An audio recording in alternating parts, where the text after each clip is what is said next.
जय हिंद। मी बहुजन विकास आघाडीचा प्रमुख संजय कुमार।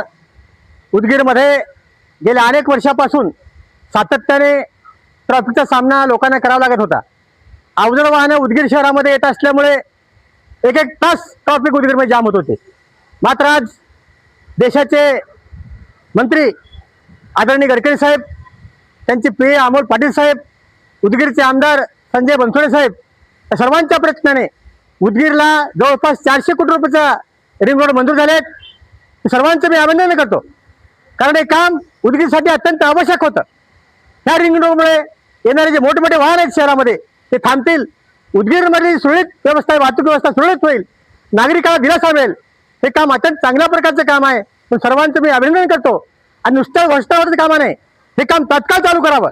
400 कोटीपेक्षा 500 कोटी हरकत नाही, मात्र हे काम तात्काळ चालू करून उदगीरकरांना एक दिलासा द्यायचं काम सर्वांच्या प्रयत्नाने करावं म्हणून सर्वांना मी त्यांना विनंती करतो।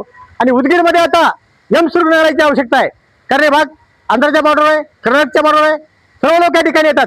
आम्हाला यम्स रुग्णालयासाठी पुण्याला जावं लागत आहे, म्हणून उदगीर सरकारसाठी एक माझी विनंती आहे सरकारला, भारत सरकारला, महाराष्ट्र सरकारला, उदगीरमध्ये यम्स रुग्णालय निर्माण करण्याचं काम करावं। ही देखील मी विनंती सरकारला तुमच्या मार्फत करतो। जय हिंद।